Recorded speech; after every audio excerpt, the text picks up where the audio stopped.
शुक्लाम्बरधरम् विष्णुम् शशिवर्णम् चतुर्भुजम् प्रसन्नवदनम् ध्यायेत् सर्वविघ्नोपशान्तये व्यासम् वसिष्ठनप्तारम् शक्तेः पौत्रमकल्मषम् पराशरात्मजम् वन्दे शुकतातम् तपोनिधिम् व्यासाय विष्णुरूपाय व्यासरूपाय विष्णवे नमो वै ब्रह्मनिधये वासिष्ठाय नमो नमः अविकाराय शुद्धाय नित्याय परमात्मने सदैकरूपरूपाय विष्णवे सर्वजिष्णवे यस्य स्मरणमात्रेण जन्म संसारबन्धनात् विमुच्यते नमस्तस्मै विष्णवे प्रभविष्णवे ॐ नमो विष्णवे प्रभविष्णवे श्रीवैशम्पायन उवाच श्रुत्वा धर्मानशेषेण पावनानि च सर्वशः युधिष्ठिरः शान्तनवम् पुनरेवाभ्यभाषत युधिष्ठिर उवाच किमेकम् दैवतम् लोके किम् वाप्येकम् परायणम् सुवन्तः कङ्कमर्चन्तः प्राप्नुयुर्माणवा शुभम् को धर्मः सर्वधर्माणाम् भवतः परमो मतः किम् जपन्मुच्यते जन्तुर्जन्म संसारबन्धनात् श्रीभीष्म उवाच जगत्प्रभुम् देवदेवमनन्तम् पुरुषोत्तमम् सुवन्नाम सहस्रेण पुरुषस्तततोत्थितः तमेव चार्चयन् नित्यम् भक्त्या पुरुषमव्ययम् ध्यायम् स्तुवन्नमस्यम् च यजमानस्तमेव च अनादिनिधनम् विष्णुम् सर्वलोकमहेश्वरम् लोकाध्यक्षम् स्तुवन्नित्यम् सर्वदुःखातिगो भवेत् ब्रह्मण्यम् सर्वधर्मज्ञम् लोकानाम् कीर्तिवर्धनम्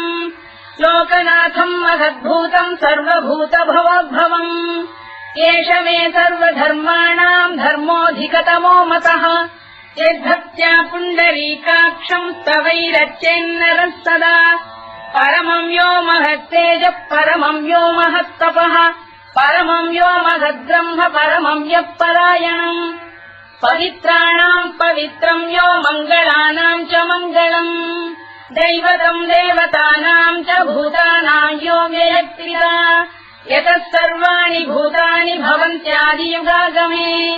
यस्मिंश्च प्रलयम् यान्ति पुनरेव युगक्षये तस्य लोकप्रधानस्य जगन्नाथस्य भूपते विष्णोर्नाम सहस्रम् मे शृणु पापभयापहम् यानि नामानि गौणानि विख्यातानि महात्मनः ऋषिभिः परिगीतानि तानि वक्ष्यामि भूतये ऋषिर्नाम्नाम् सहस्रस्य वेदव्यासो महामुनिः छन्दोऽनुष्टुप् तथा देवो भगवान् देवकीसुतः अमृतांशुद्भवो बीजम् शक्तिर्देवकी नन्दनः त्रिसामाहृदयम् तस्य शान्त्यर्थे विनियुज्यते विष्णुम् जिष्णुम् महाविष्णुम् प्रभविष्णुम् महेश्वरम् अनेकरूपदैत्यान्तम् नमामि पुरुषोत्तमम् अस्य श्रीविष्णोर्दिव्यसहस्रनामस्तोत्रमहामन्त्रस्य श्रीवेदव्यासो भगवान् ऋषिः अनुष्टुप्छन्दः श्रीमहाविष्णुः परमात्मा श्रीमन्नारायणो देवता अमृतांशोद्भवो भानुरिति बीजम् देवकी नन्दन श्रेष्ठेति शक्तिः उद्भवः क्षोभणो देव इति परमो मन्त्रः धर इत्यस्त्रम् रथाङ्गपाणिरक्षोभ्य इति नेत्रम् त्रिसामासामजः सामेति कवचम् आनन्दम् परब्रह्मेति योनिः ऋतुः सुदर्शनकाल इति दिग्बन्धः श्रीविश्वरूप इति ध्यानम् श्रीमहाविष्णुप्रीत्यर्थे सहस्रनाम जपे विनियोगः ध्यानम् क्षीरोदङ्गप्रदेशे शुचिमणिविलसत्सैकते मौक्तिकानाम् मालाक्लुप्तासनस्थस्फटिकमणिनिभैर्मौक्तिकैर्मण्डिताङ्गः शुभ्रैरभ्रैररभ्रैरुपरि विरचितैर्मुक्तपीयूषवर्षैः आनन्दीनः पुनीयादरिनलिन गदा शङ्खपाणिर्मुकुन्दः भूः पादौ यस्य नाभिर्विहरसुरनिलश्चन्द्रसूर्यौ च नेत्रे कर्णावाशा शिरोद्यौर्मुखमपि दहनो यस्य वास्तेयमब्धिः अन्तस्थम् यस्य विश्वम् सुरनरखगो भोगि गन्धर्वदैत्यैः चित्रम् रम्यते तम् त्रिभुवन वपुषम् विष्णुमीशम् नमामि। ॐ नमो भगवते वासुदेवाय। शान्ताकारम् भुजगशयनम् पद्मनाभम् सुरेशम् विश्वाधारम् गगनसदृशम् मेघवर्णम् शुभाङ्गम् लक्ष्मीकान्तम् कमलनयनम् योगिहृध्यानगम्यम् वन्दे विष्णुम् भवभयहरम् सर्वलोकैकनाथम्। मेघश्यामम् पीतकौशेयवासम् श्रीवत्साङ्कम् कौस्तुभोद्भासिताङ्गम् पुण्योपेतम् पुण्डरीकायताक्षम् विष्णुम् वन्दे सर्वलोकैकनाथम्। नमः समस्तभूतानामादिभूताय भूभृते अनेकरूपरूपाय विष्णवे प्रभविष्णवे सशङ्खचक्रम् सकिरीटकुण्डलम् सपीतवस्त्रम् सरसीरुहेक्षणम् सहारवक्षस्थलशोभिकौस्तुभम् नमामि विष्णुम् शिरसा चतुर्भुजम्। छायायाम् पारिजातस्य हेमसिंहासनोपरि आसीनमम्बुदश्याममायताक्षमलङ्कृतम् चन्द्राननम् चतुर्बाहुम् श्रीवत्साङ्कितवक्षसम् रुक्मिणी सत्यभामाभ्याम् सहितम् कृष्णमाश्रये।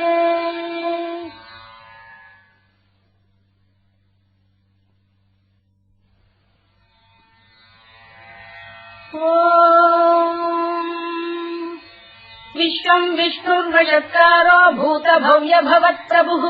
भूतभृद्भावो भूतात्मा भूतभावनः भूतात्मा परमात्मा च मुक्तानाम् परमागतिः अव्ययः पुरुषः साक्षी क्षेत्रज्ञोऽक्षर एव च योगो योगविदाम् नेता प्रधानपुरुषेश्वरः नारसिंहवपुः श्रीमान् केशवः पुरुषोत्तमः सर्वः शिवस्थाणुर्भूतादिर्निधिरव्ययः सम्भवो भावनो भक्ता प्रभव प्रभुरीश्वरः स्वयम्भूः शम्भुरादित्यः पुष्कराक्षो महास्वनः अनादिनिधनो धाता विधाता धातुरुत्तमः अप्रमेयो ऋषिकेशः पद्मनाभोऽमरप्रभुः विश्वकर्मा मनुस्पष्टा स्थविष्ठस्थविरो ध्रुवः अग्राह्यः शाश्वतः कृष्णो लोहिताक्षप्रदर्दनः प्रभूतस्त्रिककुब्धाम पवित्रम् मङ्गलम् परम् ईशानप्राणदप्राणो ज्येष्ठः श्रेष्ठः प्रजापतिः हिरण्यगर्भो भूगर्भो माधवो मधुसूदनः ईश्वरो विक्रमी धन्वी मेधावी विक्रमक्रमः अनुत्तमो दुराधर्षः कृतज्ञः कृतिरात्मवान् सुरेशः शरणम् शर्म विश्वरेता प्रजाभवः अधः संवत्सरो व्यालप्रत्ययः सर्वदर्शनः अजः सर्वेश्वरः सिद्धः सिद्धिः सर्वादिरच्युतः वृषाकपिरमेयात्मा सर्वयोगविनिसृतः वसुर्वसुमनः सत्यः समात्मा संविदः समः अमोघः पुण्डरीकाक्षो वृषकर्मा वृषाकृतिः रुद्रो बहुशिरा बभ्रुर्विश्वयोनिः शुचिश्रवाः अमृतः शाश्वतस्थाणुर्वरारोहो महातपाः सर्वगः सर्वविद्वानुर्विश्वरवित्कविः लोकाध्यक्षः सुराध्यक्षो धर्माध्यक्षः कृताकृतः चतुरात्मा चतुर्व्यूहश्चतुर्दंष्टश्चतुर्भुजः भ्राजिष्णुर्भोजनम् भोक्ता सहिष्णुर्जगदादिजः अनघो विजयो जेता विश्वयोनिः पुनर्वसुः उपेन्द्रो वामनः प्रांशुरमोघः शुचिरूर्जितः अतीन्द्रः सङ्ग्रहः सर्गो धृतात्मा नियमो यमः वेद्यो वैद्यः सदा योगी वीरः माधवो मधुः अतीन्द्रियो महामायो महोत्साहो महाबलः महाबुद्धिर्महावीर्यो महाशक्तिर्महाद्युतिः अनिर्देश्य वपुः श्रीमान् अमेयात्मा महाधृधृत् महेश्वासो महीभक्तः श्रीनिवासः सताङ्गतिः अनिरुद्धः सुरानन्दो गोविन्दो गोविदाम्पतिः मरीचिर्दमनो हंसः सुपर्णो भुजगोत्तमः हिरण्यनाभः सुतपाः पद्मनाभः प्रजापतिः अमृत्युः सर्वदृक्सिंहः सन्धाता सन्धिमान् स्थिरः अजो दुर्मर्शनः शास्ता विश्रुतात्मा सुरारिः गुरुर्गुरुतमो धाम सत्यः सत्यपराक्रमः निमिषो निमिषस्रग्वी वाचस्पतिरुदारधीः अग्रणी ग्रामणी श्रीमान् न्यायो नेता समीरणः सहस्रमूर्धा विश्वात्मा सहस्राक्षः सहस्रपात् आवर्तनो निवृत्तात्मा संवृतः सम्प्रवर्धनः अधः संवक्तको गन्धिरनिरोधरणीधरः सुप्रसादप्रसन्नात्मा विश्वधृत् विश्वभुग्विभुः सत्कर्ता सत्कृतः साधुर्जह्नुर्नारायणो नरः असङ्ख्येयोऽप्रमेयात्मा विशिष्टः शिष्टकृच्छुचिः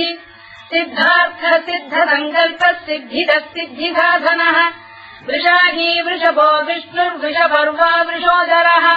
वर्धनो वर्धमानश्च विविक्तः श्रुतिसागरः सुभुजो दुर्धरो वाग्मी महेन्द्रो वसुदो वसुः नैकरूपो बृहद्रूपः शिपिविष्टप्रकाशनः ओजस्तेजोद्युतिधरः प्रकाशात्मा प्रतापनः वृद्धस्पष्टाक्षरो मन्त्रश्चन्द्रांशुर्भास्करद्युतिः अमृतांशुद्भवो भानुः शशबिन्दुः सुरेश्वरः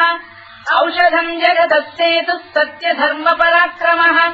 भूतभव्यभवन्नाथः पवनः पावनो नरः कामः कामकृत्कान्तः कामः कामप्रदप्रभुः युगादिकृद्युगावर्तो नैकमायो महाशनः अदृश्यो व्यक्तरूपश्च सहस्रजिदनन्तजित् इष्टो विशिष्टः शिष्टेष्टः शिखण्डी लघुशो वृषः क्रोधः क्रोधकृत्कर्ता विश्वबाहुर्महीधरः अच्युतः प्रतिथः प्राणः प्राणदो वासवानुजः अपाम् निधिरधिष्ठानमप्रमत्तप्रतिष्ठितः स्कन्दः स्कन्दधरो धुर्यो वरदो वायुवाहनः वासुदेवो बृहद्भानुरादिदेवः पुरन्दरः अशोकस्तारणस्तारः शूरः शौरिर्जनेश्वरः अनुकूलश्च तावर्तः पद्मी पद्मनिभेक्षणः पद्मनाभोरविन्दाक्षः पद्मगर्भः शरीरभृत् महर्भिर्वृद्धो वृद्धात्मा महाक्षो गरुडध्वजः अतुलः शरभो भीमः समयज्ञो हविर्हरिः सर्वलक्षणलक्षण्यो लक्ष्मीवान् समितिञ्जयः विक्षरो रोहितो मार्गो हेतुर्दामोदरः सहः महीधरो महाभागो वेगवानमिताशनः उद्भवः क्षोभणो देवः श्रीगर्भः परमेश्वरः करणम् कारणम् कर्ता विकर्ता गहनो गुहः व्यवसायो व्यवस्थानः संस्थानस्थानदो ध्रुवः परधिः परमस्पष्टः तुष्टः पुष्टः शुभेक्षणः रामो विरामो विरतो मार्गो नेयोनयोनयः वीरः शक्तिमताम् श्रेष्ठो धर्मो धर्मविदुत्तमः वैकुण्ठः पुरुषः प्राणः प्राणदः प्रणवपृतुः हिरण्यगर्भः शत्रुघ्नो व्याप्तो वायुरधोक्षजः ऋतुः सुदर्शनः कालः परमेष्ठी परिग्रहः उग्रः संवत्सरो दक्षो विश्रामो विश्वदक्षिणः विस्तारस्थावरस्थाणुप्रमाणम् बीजमव्ययम् अर्थोऽनर्थो महाकोशो महाभोगो महाधनः अनिर्विण्णस्थविष्ठो भूर्धर्मयूपो महामखः नक्षत्रनेमिर्नक्षत्री क्षमः क्षामः समीहनः यज्ञयुज्यो महेज्यश्च क्रतुः सत्रम् सदाम् गतिः सर्वदर्शी विमुक्तात्मा सर्वज्ञोद्यानमुत्तमम् सुव्रतः सुमुखः सूक्ष्मः सुघोषः सुखदः सुहृत् मनोहरोजितक्रोधो वीरबाहुर्विदारणः स्वापनः स्ववशो व्यापी नैतात्मानैककर्मकृत् वत्सरो वत्सलो वत्सी रत्नगर्भोधनेश्वरः धर्मकुद्धर्मकृद्धर्मी सदसक्षरमक्षरम् अविज्ञाता सहस्रांशुर्विधाता कृतलक्षणः गभस्तिरे विस्तप्तस्तः सिंहो भूतमहेश्वरः आदिदेवो महादेवो देवेशो देवभृद्गुरुः उत्तरो गोपतिर्गोप्ता ज्ञानः सोमपो मृतपः सोमः पुरुजिः पुरुषोत्तमः विनयो जयः सत्यसन्धो दाशार्हः सात्वताम् पतिः जीवो विनयिता साक्षी मुकुन्दो मितविक्रमः अम्भोनिधिरनन्तात्मा महोदधिशयोऽन्तकः अजो महार्घः स्वाभाव्यो जिता मित्रप्रमोदनः आनन्दो नन्दनो नन्दः सत्यधर्मा त्रिविक्रमः महर्षिः कपिलाचार्य कृतज्ञो मेदिनीपतिः त्रिदशाध्यक्षो महाशृङ्गकृतान्तकृत् महावराहो गोविन्दः सुषेणः कनकाङ्गनी गुह्यो गभीरो गहनो गुप्तश्चक्रगदाधरः मेधास्वाङ्गोजितः कृष्णो दृढः सङ्कर्षणोच्युतः वरुणो वारुणो वृक्षः पुष्कराक्षो महामनाः भगवान् बलहानन्दी वनमाली हलायुधः आदित्यो ज्योतिरादित्यः सहिष्णुर्गतिसत्तमः सुधन्वाखण्ड परशुद्धारुणोद्रविणप्रदः दिवस्कृत् सर्वदृत्यासो वाचस्पतिरयो निजः कृतामासामगस्साम निर्वाणम् भेषजम् भिषज सन्न्यासवृक्षमशान्तो निष्ठा शान्तिः परायणम् शुभाङ्गः शान्तिदश्रेष्टा कुमुदः कुवलेशयः गोहितो गोपदैर्गोप्ता वृषभाक्षो वृषप्रियः अनिवर्ती निवृत्तात्मा संक्षेप्ताक्षेमकृत् शिवः श्रीवत्सवक्षः श्रीवासः श्रीपतिः श्रीमताम्बरः श्रीधः श्रीधः श्रीनिवासः श्रीनिधिः श्रीविभावनः श्रीधर श्रीकर श्रेयः श्रीमान् लोकत्रयाश्रयः स्वक्षस्वङ्गः शतानन्दो नन्दिर्ज्योतिर्गणेश्वरः विदितात्मा विधेयात्मा सत्कीर्तिच्छिन्न संशयः उदीर्णः सर्वतश्चक्षुरनीशः शाश्वतस्थिरः भूषयो भूषणो भूतिर्विशोकः शोकनाशनः अर्चिष्मानर्चितः कुम्भो विशुद्धात्मा विशोधनः अनिरुद्धो प्रतिरथ प्रद्युम्नोमितविक्रमः कालनेमिनिहा वीरः शौरिः शूरजनेश्वरः त्रिलोकात्मा त्रिलोकेशः केशवः केशिहा हरिः कामदेवः कामपालः कामी कान्तकृतागमः अनिर्देश्यवपुर्विष्णुर्वीरोऽनन्तो धनञ्जयः ब्रह्मण्यो ब्रह्मकृद्ब्रह्मा ब्रह्म ब्रह्मनिवर्धनः ब्रह्मविद्ब्राह्मणो ब्रह्मी ब्रह्मज्ञो ब्राह्मणप्रियः महाक्रमो महाकर्मा महातेजा महोरगः महाक्रतुर्महायज्वा महायज्ञो महाहविः स्तव्यस्तव प्रियस्तोत्रम् स्तुतिस्तोतारणप्रियः पूर्णः पूरयिता पुण्यः पुण्यकीर्तिरनामयः मनोजवस्तीर्थकरो वसुरेता वसुप्रदः वसुप्रदो वासुदेवो वसुर्वसुमनाहविः सद्गतिः सत्कृतिः सत्ता सद्भूतिः सत्परायणः शूरसेनो यदुश्रेष्ठः सन्निवासः सुयामुनः भूतावासो वासुदेवः सर्वासु निलयो नलः दत्तः दत्पदो दृप्तो दुर्धरोऽथापराजितः विश्वमूर्तिर्महामूर्तिर्दीप्तमूर्तिरमूर्तिमान् अनेकमूर्तिरव्यक्तः शतमूर्तिः शताननः एकोनैकः सवक्तः किम् यत्तत्पदमनुत्तमम् लोकबन्धुर्लोकनाथो माधवो भक्तवत्सलः सुवर्णवर्णो हेमाङ्गो वराङ्गश्चन्दनाङ्गदी वीरः विषमः शून्यो घृता क्षीरजरश्चरः अमानी मानदो मान्यो लोकस्वामी त्रिलोकधृत् सुमेधा मेधजो धन्यः सत्यमेधाधराधरः तेजो वृषोऽद्युतिधरः सर्वशस्त्रभृताम्बरः प्रग्रहो निग्रहो व्यग्रो नैकशृङ्गो गदाग्रजः चतुर्मूर्तिश्चतुर्बाहुश्चतुर्व्यूहश्चतुर्गतिः चतुरात्मा चतुर्भावश्चतुर्वेदविदेकपात् समावर्तो निवृत्तात्मा दुर्जयो दुरतिक्रमः दुर्लभो दुर्गमो दुर्गो दुरावासो दुरारिः शुभाङ्गो लोकतारङ्गः सुतन्तु वर्धनः इन्द्रकर्मा महाकर्मा कृतकर्मा कृतागमः उद्भवः सुन्दरः सुन्दो रक्तनाभः सुलोचनः अल्पो वाजसनः शृङ्गी जयन्तः सर्वविद्ययी सुवर्णबिन्दुरक्षोभ्यः सर्ववागीश्वरेश्वरः महाह्रदो महागर्तो महाभूतो महानिधिः कुमुदकुन्दरकुन्दः पर्जन्यः पावनो निलः अमृताशोऽमृतवपुः सर्वज्ञः सर्वतोमुखः सुलभः सुव्रतः सिद्धः शत्रुजिच्छत्रुतापनः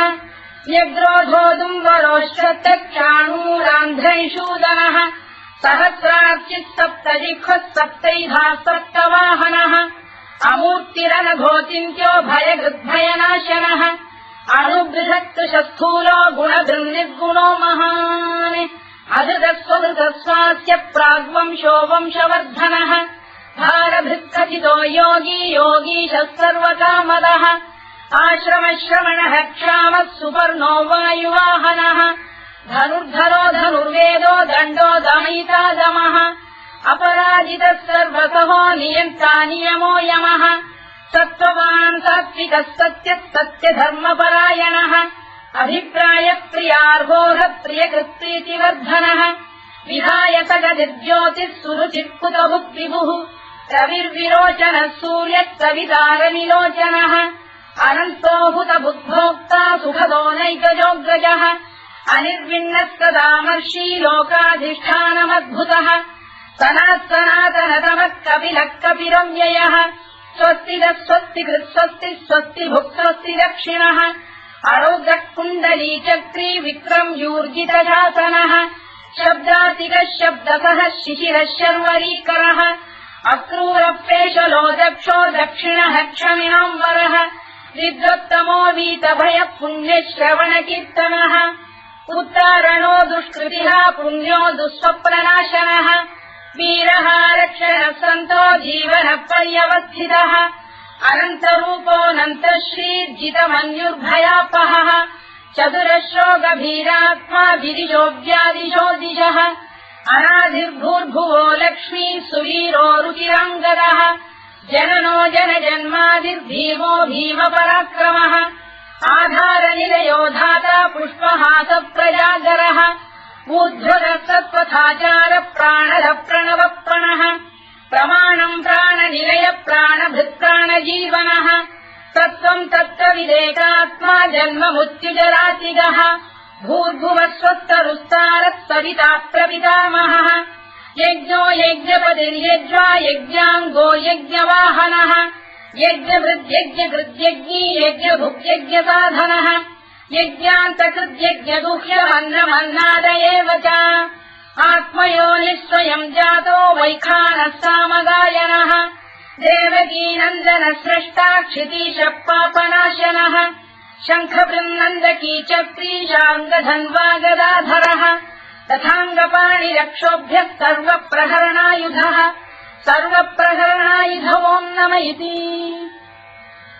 परमाली गरीशाङ्गी शङ्खी चक्री च नन्दकी श्रीमान्नारायणो विष्णुर्वासुदेवोऽभिरक्षतु वनमाली गरीशाङ्गी शङ्खी चक्री च नन्दकी श्रीमान्नारायणो विष्णुर्वासुदेवोऽभिरक्षतु वनमाली गरीशाङ्गी शङ्खी चक्री च नन्दकी श्रीमान्नारायणो विष्णुर्वासुदेवोऽभिरक्षतु इतीदम् कीर्तनीयस्य केशवस्य महात्मनः नाम्नाम् सहस्रम् दिव्यानामशेषेण प्रकीर्तितम् य इदम् शृणुयाम् नित्यम् यश्चापि परिकीर्तयेत् नाशुभम् प्राप्नुयात् किञ्चित् सोमुत्रेह च मानवः वेदान्तको ब्राह्मणस्य क्षत्रियो विजयी भवेत् वैश्यो धनसमृद्धस्य क्षुद्रः सुखमवाप्नुयात् धर्मार्थी प्राप्नुयात् धर्ममर्थार्थी चार्थमाप्नुयात् कामानवाप्नुयात् कामी प्रजार्थी चाप्नुयात् प्रजाम् भक्तिमान् यः सदोत्थाय शुचिस्तद्धतमानसः सहस्रम् वासुदेवस्य नाम्नामेतत्र कीर्तयेत् यशः प्राप्नोति विपुलम् याति प्राधान्यमेव च अचलाम् श्रियमाप्नोति श्रेयः प्राप्नोत्यनुत्तमम् न भयम् क्वचिदाप्नोति वीर्यम् तेजश्च विन्दति भवत्य रोगोद्युतिमान् बलरूपगुणान्वितः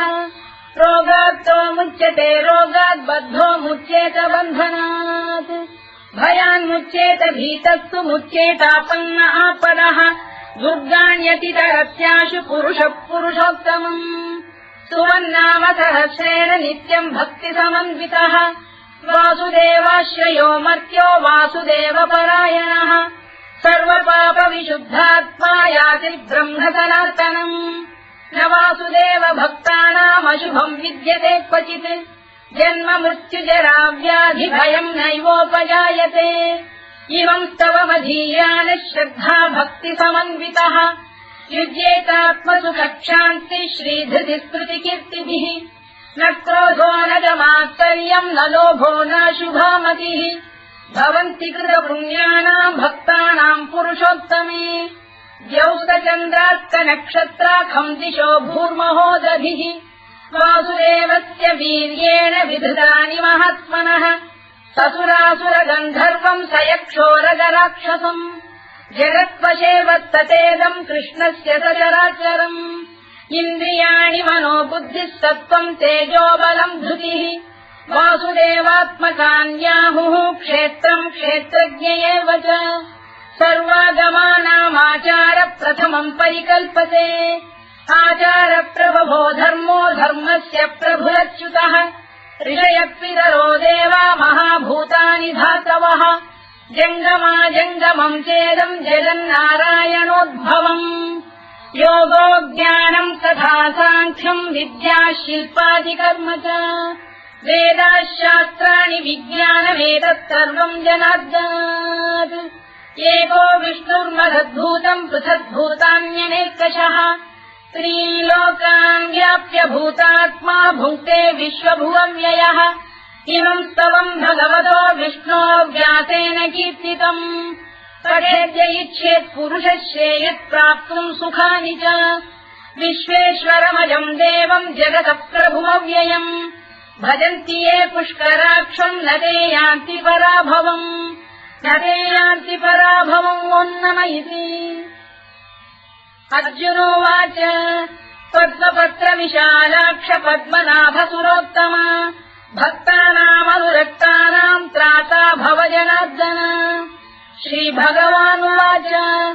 यो माम् नाम सहस्रेण स्तोतुमिच्छति पाण्डव